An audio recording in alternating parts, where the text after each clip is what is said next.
नमस्कार, मी नीता। आजची आपली रेसिपी आहे मस्त चटपटीत असे जिरा आलू। यामध्ये आपण एक अगदी स्पेशल पण तरीही करायला अगदी साधा सोपा असा मसाला करून घालणार आहोत आणि त्या मसाल्यामुळे जिरा आलूची चव अगदी दुप्पट वाढते। तर जिरा आलू करण्यासाठी इथे मी उकडलेले बटाटे घेतले आहेत। ते अंदाजे 400 ग्रॅम इतके आहेत। उकडल्यानंतर आधी ते पूर्णपणे थंड करून घ्यायचे आणि मगच ते सोलून त्याचे मध्यम आकाराचे तुकडे करून घ्यायचे। तुकडे फार जास्त मोठेही नाही करायचे आणि लहानही नाही करायचे, मध्यम आकाराचे करायचे।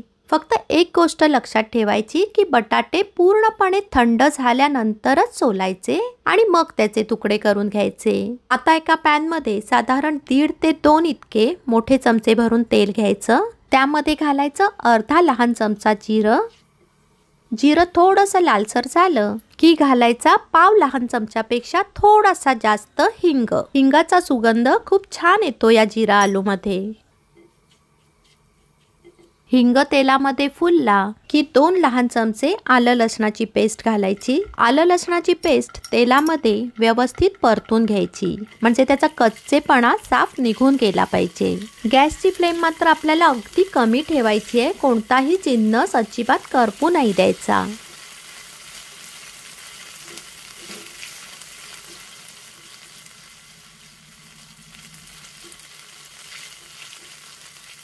तर आता बघा, आलं लसणाची पेस्ट तेलामध्ये व्यवस्थित फ्राय झाली आहे। यामध्ये आता घालायची अर्धा लहान चमचा हळद सुद्धा तेलामध्ये अशीच व्यवस्थित फ्राय करून घ्यायची आहे, म्हणजे बटाट्यांना त्याचा छान रंग येतो। आता वरून याच्यामध्ये या बटाट्याच्या फोडी घालायच्या आणि हे 1 लहान चमचा मीठ घातलं, किंवा मीठ आपण आपल्या चवीप्रमाणे कमी जास्त करू शकता। मी इथे सैंधव मीठ वापरले, त्याला रॉक सॉल्ट सुद्धा म्हणतात आणि ते हलकसं गुलाबी असतं। आता हे बटाटे व्यवस्थित मिक्स करून थोडा वेळ असेच परतत राहायचे आणि असं करताना आपण एक विशिष्ट पद्धत वापरायची आहे। म्हणजे काय करायचं सांगते बघा। बटाट्यांना हळद मीठ व्यवस्थित लागलं की ते कढईच्या तळाशी हे असे पसरवून ठेवायचे आणि साधारण मिनिटभर हे असेच न हलवता ठेवायचे आणि नंतर परत एकदा वर खाली परतून पुन्हा ते असेच मिनिटभर कढईच्या तळाशी पसरवून ठेवायचे।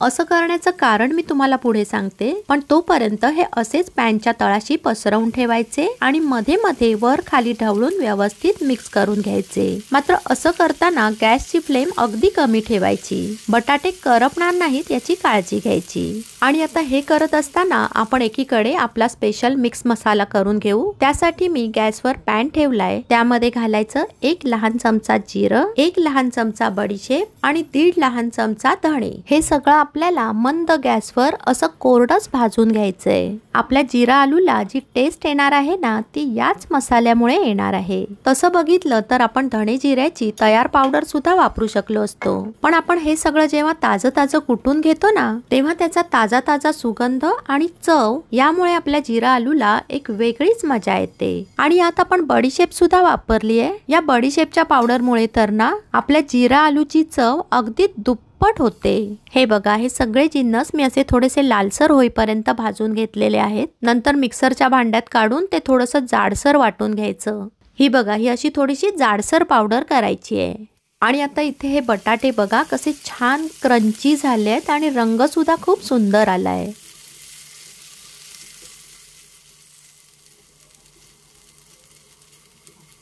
यामध्ये आता एक मोठा चमचा भरून आपण तयार केलेला मिक्स मसाला घालायचा। नंतर हे अर्धा लहान चमचा चिली फ्लेक्स घालायचे, किंवा मग तुम्हाला तिखट किती प्रमाणात हवंय ना त्याप्रमाणे हे चिली फ्लेक्स तुम्ही कमी जास्त करू शकता। किंवा चिली फ्लेक्स जर आता घरामध्ये नसतील ना, तर मग रोजच्या वापरातलं लाल तिखट जरी घातलात ना तरीही चालेल। आता यामध्ये अर्धा लहान चमचा आमचूर पावडर घालायची। आमचूर पावडरमुळे छान चटपटीत अशी चव येते, त्यामुळे ती स्किप अजिबात नका करू, ती घालाच अवश्य। ही ताजी कुटलेली काळी मिरीची पावडर अर्धा लहान चमचा घालायची। काळी मिरी सुद्धा शक्यतो ताजी कुटूनच घाला, त्याची चव जास्त छान येते। आता पाऊण लहान चमचा म्हणजे 1 लहान चमच्यापेक्षा थोडासा कमी इतका गरम मसाला घालायचा। बटाट्यांना हे सगळे मसाले अगदी व्यवस्थित लागतील असं नीट मिक्स करून घ्यायचं आणि थोडा वेळ असंच परतत राहायचं। सगळं हलक्या हातानेच करायचे, म्हणजे मग बटाटे कुस्करणार नाहीत। मघाशी सुद्धा बटाटे सोलण्यापूर्वी आपण ते अगदी पूर्णपणे थंड करून घेतले होते आणि मग सोलून कट केले होते. त्याचं कारण सुद्धा हेच होतं की थंड केलेले बटाटे कट करताना कुस्करत नाहीत, त्याचे छान अख्खे अख्खे तुकडे निघतात. नाहीतर मग ते जर गरम गरम कट करायला गेलो ना तर कापता कापताच कुस्करायला लागतात. मघाशी जसा आपण बटाटे थोडा थोडा वेळ पॅनच्या तळाशी पसरवून ठेवत होतो ना, अगदी तसंच आत्ताही ठेवायचे.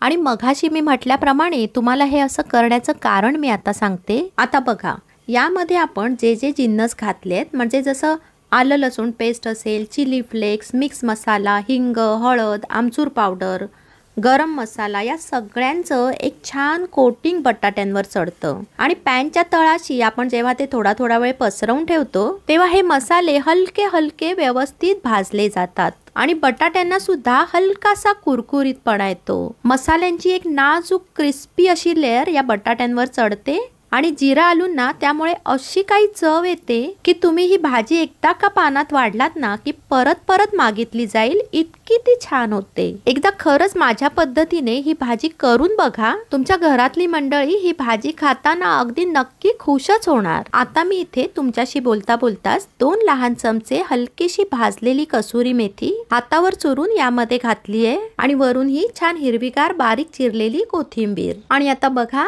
मस्त चटपटीत क्रिस्पी असे जिरा आलू तयार झाले आहेत. तुम्हाला माझ्या पद्धतीने केलेले हे जिरा आलू जर आवडले असतील तर मला कमेंट करून तसं नक्की सांगा. व्हिडिओला एक लाईक द्या, जास्तीत जास्त शेअर करा आणि चॅनलवर जर नवीन असाल तर जरूर सबस्क्राईब करा, जेणेकरून मी केलेल्या नवीन नवीन रेसिपीज तुम्हाला लगेच पाहता येतील. पुन्हा भेटू अशाच एका छानशा रेसिपीसह. तोपर्यंत धन्यवाद.